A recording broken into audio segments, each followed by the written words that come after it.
Isaac, 29, and I found out about Skylar, 31, after having an affair for 11 years. It's tough to handle. We have a wonderful 7-year-old child together and have been together for 11 years. Her ex-boyfriend gave her a 15-year-old child. The first time I met her, I was 18. I raised her as if she were my own. Like most relationships, ours has had its ups and downs. I had never been in a relationship that lasted more than a few months before. I messed up, but she did a lot worse. But I've been a loyal, honest, and loving lover for the past 5 years. I promised myself 2 years ago that I would be as grateful and kind to everyone around me as I could. Several things happened in my life at the beginning of the year. That made me feel very down and sad. She was great and always there for me. She bought me some emotional things to help me get through the hard times, and made a calendar to tell me every day how much she cared. I haven't been myself in 10 months, and I'll admit that I've pulled away.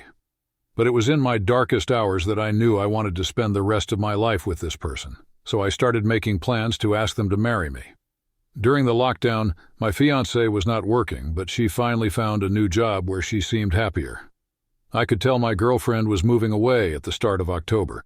I started to think something was wrong when she stopped telling me she loved me and hugging and kissing me. I thought about myself and how we were connected. When I was close, she would hide her phone or leave WhatsApp right away. But around the end of October, she started going to the gym. Her class didn't begin for a long time. One night when she was done with her work, she said she would wait outside until start of class. I didn't understand it. She sounded like she was in the car when I called her after work. She told him that she was working late and trying to get things done before going to the gym. I used Find My iPhone to find out she wasn't where she said she was. She was outside of another man's house. When I questioned her about this, she lied, first saying she was at work and then saying she was getting a quick cup of tea before class. She kept lying until I told her I knew exactly where she was because I had a tracker on her. After a fit of rage, she told me I was stalking her and invading her privacy, and then she admitted that she was going to meet another guy she was seeing at her new job.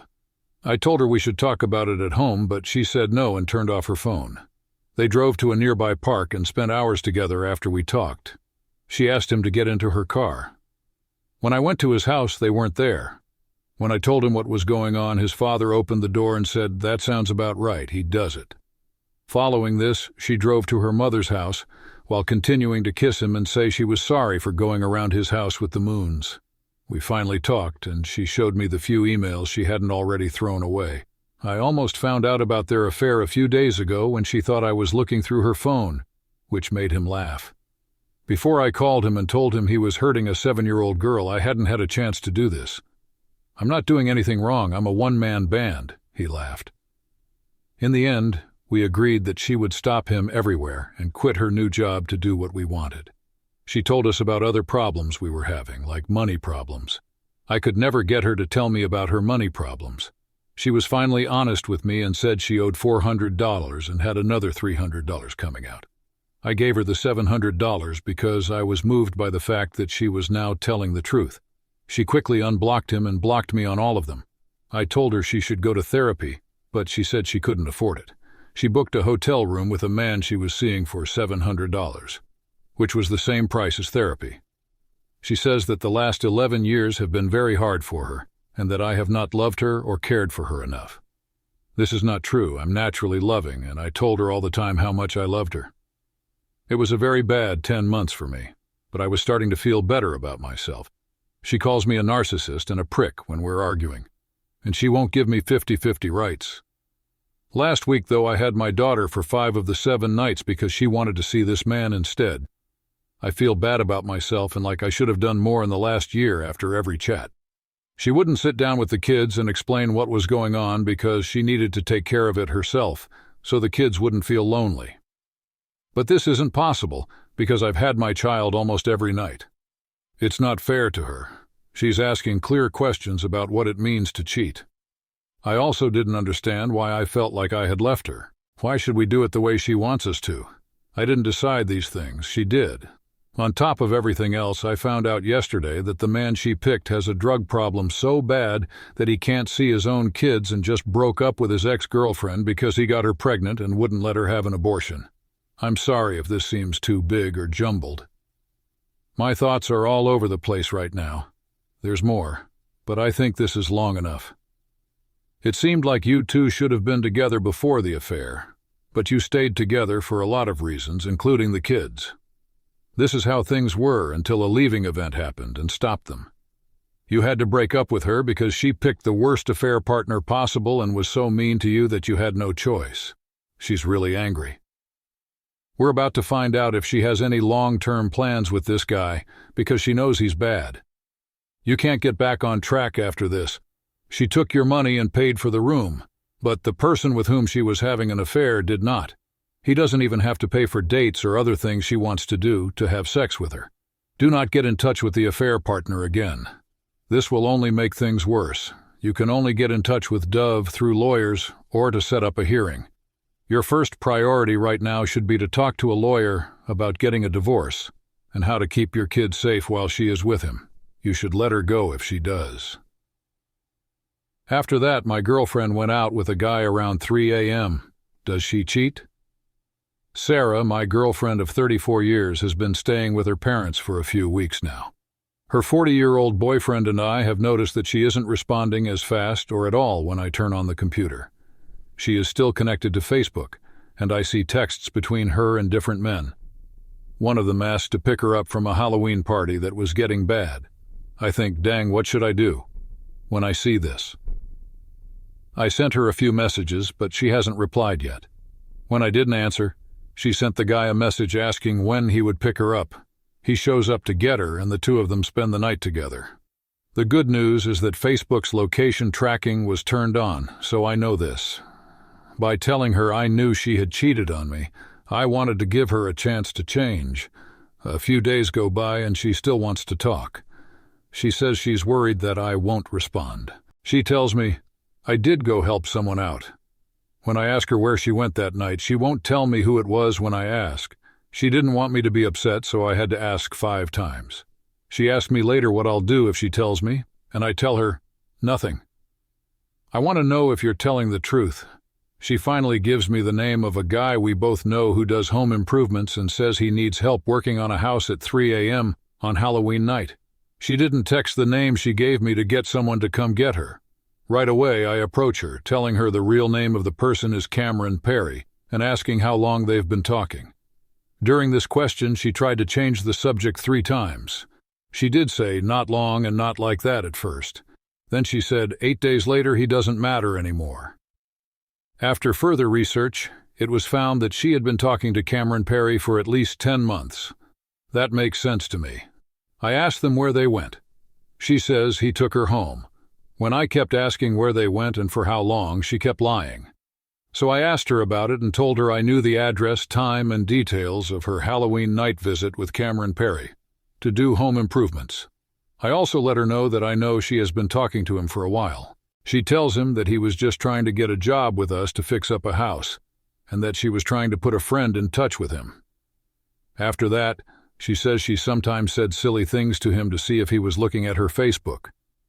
Following this, she says it's all her fault, and she wants to give up. I told her that there were times when I told her to be honest with me, but she still lied and asked direct questions that should have gotten clear, direct answers. I didn't tell you because I knew going out wasn't a good idea, she said. I didn't want to make you mad about it. It doesn't matter that I didn't tell you right now. Soon, I won't tell you. Is she lying when she says she had to leave the Halloween party at 3 a.m. because she was too stressed? What should I do? Should I let her try to explain the other really strange things I found when I looked back at the past of the location? She says she's at home, but she's either somewhere else or she's at work every day when she says she's at home. She no longer has an account of where she has been. My ex-fiancé wanted to ask for money and other things from our relationship, like an engagement ring after we broke up in the first thread. I told her I wouldn't talk to her again until she sent me an email about her relationship with Cameron Perry, and how they tried to hide it from me and the other unhappy husband. I sent the first post to my ex-fen and another partner who was hurt as well. In fact, there is a different thread that talks about the situation of the other injured partner, so my ex-fen will probably also see this one. To be fair, My ex-fiancée had already kind of admitted to having an affair, and her 16-year-old daughter just told me about it. My ex-Fen, on the other hand, won't write about the plan she and Cameron Perry were making. That's why I need to sell the wedding rings. I looked further back in the location history and found that my ex-fiancée had been seeing these people for at least half of the 7 years we were together. Looking back at things from 2020 makes a lot of things easier. This is one of those things. But I did see the signs that more about that is below. I don't think she will ever talk about the Cameron Perry situation. I knew exactly what was going to happen. I thought my ex-fiancée was the one, even though all of my other relationships ended when I found out the other person was cheating on me. I hoped she would show that love and commitment are still possible. Before I started dating this person 7 years ago, I looked into dating coaches and watched movies about them.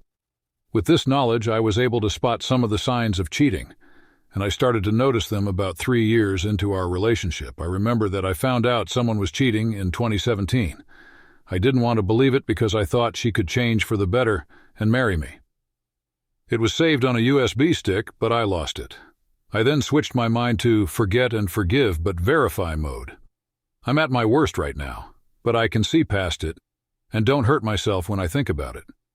I had trouble getting it done without help because I couldn't tell anyone. Around this time, I also started asking my ex-F and say to use her salary to pay some of our bills, rent, and costs.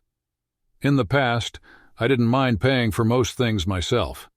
In the end, she paid a small part of our bills, 25% of one of yours, with her unemployment benefits and later credit. For the past 6 months, she has also had her 16-year-old daughter stay with us. I bought more properties until we found the one we wanted to live in forever in the country. Sometimes the ex-fiancée worries that I don't put my things in her name, even though I owned most of them before we met. I'm also nervous about getting married soon. Up until this month, I planned our wedding and hunting trip and bought us rings to say I do. I started having more symptoms again, which is what made me write the first post. She only talks to me about money these days and wants me to return the engagement ring and the money she spent on costs and bills. I asked for more contact but didn't hear anything about her business. You're not sure why you should trust anyone again, and I know how badly you feel about being lied to right now. I would be too. The short answer is yes, but you have to build and keep trust. You can use what happened on that train to help you spot red flags, but you could end up becoming a paranoid husband if you don't balance your newfound sense of wrongdoing with a lot of self-love and confidence. I would definitely put the energy you used to give to your ex back into yourself and your relationship. Find things that you're interested in, and that will help you grow. Make sure you're in good shape and spend time with people who respect and support you. A good mood and a good eye for it can help you in the beginning stages of dating. Your confidence will help you find the kind of relationship you want with stable, less bad people.